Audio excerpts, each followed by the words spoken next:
There is a certain kind of woman who doesn't chase, she doesn't explain, she doesn't compete, and yet the room shifts when she walks in, not because of her looks, not because of loudness, but because of something far rarer depth.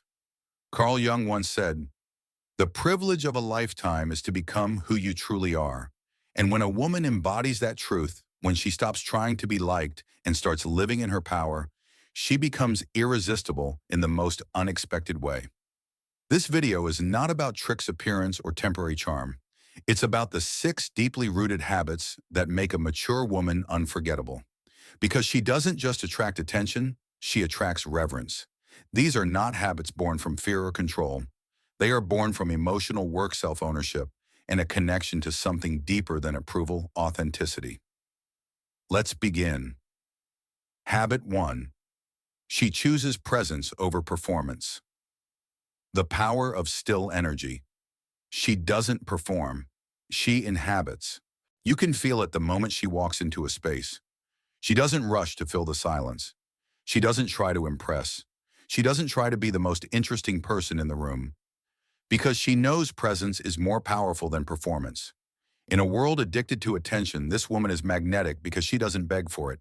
She is grounded, centered, rooted. You can sense she's lived through things. You can feel that she's arrived in herself. Carl Jung spoke of individuation, the process of becoming your full whole self. And this kind of woman has done the work. She's not reactive. She's not consumed by trying to be desirable. She radiates desirelessness, and that is what makes her irresistible. She listens with her whole body. She moves with intention. She breathes instead of rushing, and that's stillness. It speaks louder than any words.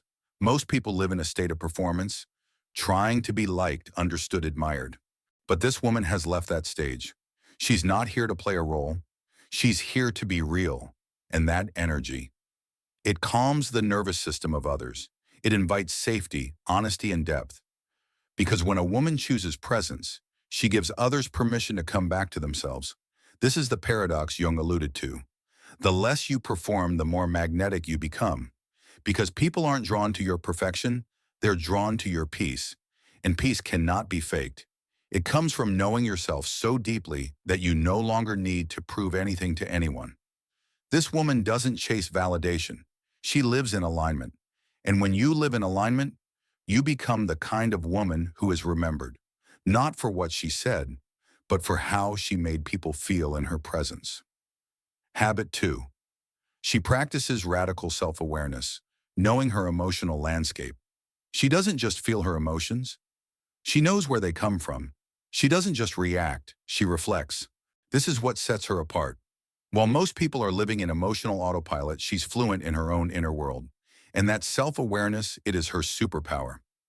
Carl Jung said, "Until you make the unconscious conscious, it will direct your life and you will call it fate."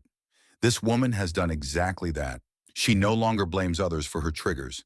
She knows the difference between intuition and anxiety.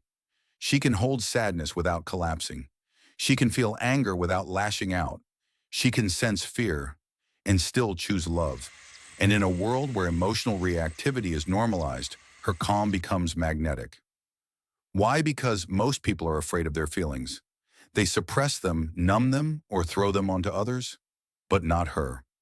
She has sat with her darkness. She has listened to her wounds. She knows the shape of her grief, the texture of her joy, the color of her shame. And because she knows herself, she doesn't ask others to carry what she hasn't owned. She doesn't project her insecurities onto her partner. She doesn't manipulate through guilt or fear. She doesn't make her pain someone else's responsibility. Instead, she navigates herself like a woman who has mapped her own storm. That doesn't mean she's emotionless. Quite the opposite. She feels deeply, but she feels with awareness. She can say, "This isn't about you. This is something I'm working through. I'm feeling overwhelmed and I need space, not because I'm leaving, but because I'm reconnecting. I see the part of me that's afraid, and I'm choosing not to let her run the show." This level of emotional maturity, it's rare, it's radiant, and it's deeply attractive because it means she doesn't make you responsible for saving her from herself. That kind of woman creates space, not chaos, depth, not drama, clarity, not confusion. And the most irresistible thing about her, she isn't trying to be perfect. She's just committed to being aware, because she knows the more she understands her own emotions, the less control they have over her, and the more powerful she becomes in any room, any relationship, any life she chooses to build. Habit 3. She leads with boundaries. Not guilt, but groundedness. She doesn't flinch when you test her. She doesn't explain when you push her. She doesn't soften her truth just to make you comfortable. She leads with boundaries, not walls, not weapons, but quiet self-respect. Carl Jung once wrote, "Knowing your own darkness is the best method for dealing with the darkness of other people." And that is exactly why this kind of woman doesn't wait for you to treat her well. She teaches you how to treat her by how she treats herself. Boundaries are not ultimatums. They're clarity, they're direction, they're the invisible architecture of her emotional world. And here's what makes her different. She sets boundaries without guilt. She doesn't apologize for having limits.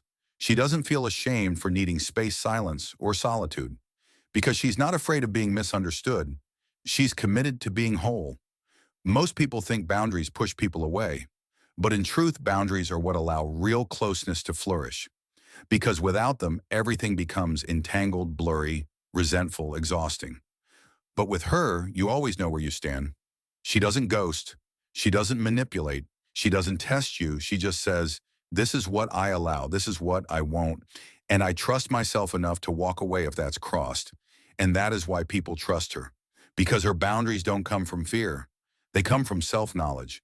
She's not trying to punish. She's protecting peace, hers and yours. You may not always get your way with her, but you'll never question her integrity. Because the woman with strong boundaries is the woman who's learned how to honor her own value. Not from ego, from alignment. And here's the paradox. The more she honors herself, the more others are drawn to her. Not because she's controlling, but because she feels safe. She feels real. You know where you end and she begins. You know what she accepts and what she releases. There is no manipulation in her world, only truth. And in a society where women are conditioned to overgive, over-explain, over-function, she becomes magnetic not for what she gives, but for what she won't. Habit 4. She embraces her shadow. Integration over perfection. She doesn't hide her darkness, she owns it. Not proudly, not loudly, but truthfully. She no longer needs to be seen as perfect. Because perfection was never the goal, integration is. Carl Jung taught one does not become enlightened by imagining figures of light, but by making the darkness conscious. And this woman has done the work. She has looked at her jealousy and traced it to fear. She has sat with her shame and listened to its story. She has explored the parts of her that sabotage, seduce, withdraw, manipulate, not to justify them, but to understand them. Because what is unconscious will always run your life, and she refuses to be run by anything she hasn't met face to face. That's what makes her magnetic. She's not pretending to be healed. She's honoring the complexity of being human. So she doesn't overreact when someone disappoints her. She's met her own disappointments. She doesn't demonize other women. She's already embraced the parts of herself that once envied or competed. She doesn't try to be the cool girl. She knows her rage, her grief, her sacred mess, and she holds it with compassion. This is rare. Most people live in one of two extremes, either trying to hide their darkness or letting it run wild and justify harmful behavior. But she lives in the middle where shadow becomes wisdom. That's what creates presence. Not just emotional intelligence, but emotional integration. She doesn't need to be liked. She needs to be whole, and people can feel that in her. There's a strange calm around her because she's not hiding. There's no mask to manage, no role to maintain, just realness. And this is what sets her apart. She doesn't collapse under criticism, she reflects. She doesn't chase validation, she self-validates. She doesn't shame herself for her humanity, she studies it. This kind of woman, you don't just admire her, you remember her. Because she gives you permission to be real too. And in a world addicted to filtered perfection, her integrated truth is irresistible. Habit 5. She connects without attachment. How inner wholeness attracts. She doesn't chase. She doesn't cling. She doesn't confuse closeness with possession. Because she understands love is not something you grip. It's something you share and let breathe. Carl Jung once said, "Loneliness does not come from being alone, but from being unable to communicate the things that seem important to oneself." This woman doesn't just desire connection, she creates it. But she does it from a place of wholeness, not need. She's not looking for someone to complete her. She's looking for someone who can meet her. Because she has already done the inner work to know, I am enough even when no one is reaching for me. This doesn't mean she's cold or detached. It means her love is not dependent on constant reassurance, control, or validation. She doesn't need to be texted 24/7 to feel safe. She doesn't spiral when someone needs space. She doesn't panic at silence because her inner world is quiet enough to hold it. She doesn't use people as emotional life rafts. She doesn't weaponize affection to get her way. She doesn't confuse obsession with devotion. And that's exactly why people feel safe around her. Her presence doesn't demand. It invites. You don't feel trapped when she loves you. You feel free and somehow more yourself. That is the gift of a woman who connects without attachment. She's not trying to fix you. She's not trying to absorb you. She's not trying to mold the connection into something she can control. Because she has already held herself. She has sat through nights where no one called. She has walked through seasons of not being chosen. And instead of begging for love, she built it within. So when she connects with someone now, she's not trying to get something. She's simply allowing herself to be seen.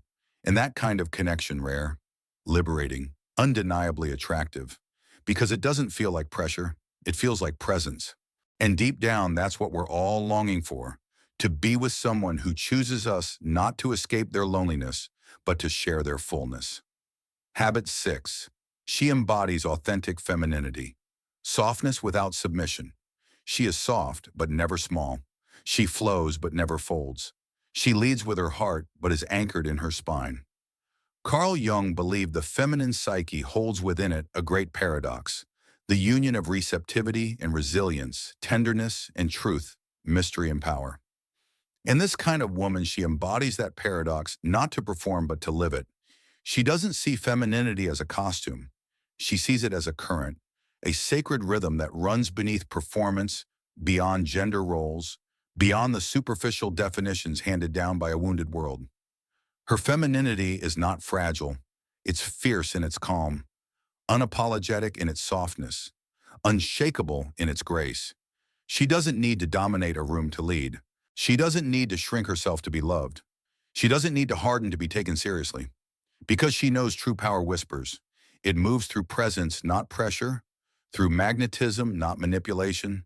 She's the kind of woman who can speak volumes in silence, who can soften tension just by walking into a room, who can say no with a smile and mean it. Not because she's pretending to be sweet, but because she has cultivated inner authority. This is authentic femininity, not submission, not seduction, but sovereignty. She wears her feelings without shame. She honors her intuition. She makes decisions from alignment, not approval. And most importantly, she does not compete. Because a woman who's in touch with her feminine essence doesn't need to win attention. She draws it in by simply being rooted in who she is. You cannot argue with her frequency. You cannot fake what she carries. You cannot forget how you felt in her presence. Because she doesn't just embody femininity, she embodies wholeness. And that's what makes her irresistible. These 6 habits don't make her perfect. They make her real. They make her whole. And that wholeness is what the soul craves most. Carl Jung taught that the most attractive force in the universe is authenticity, the integrated human being who has made peace with all her parts. So to every woman watching this, you don't need to perform. You don't need to compete. You don't need to earn your worth. You only need to remember who you were before the world told you who to be. Let these 6 habits be a return to your center, to your essence, to your quiet, undeniable power. And from that place, let yourself be seen. Not as perfect, but as you.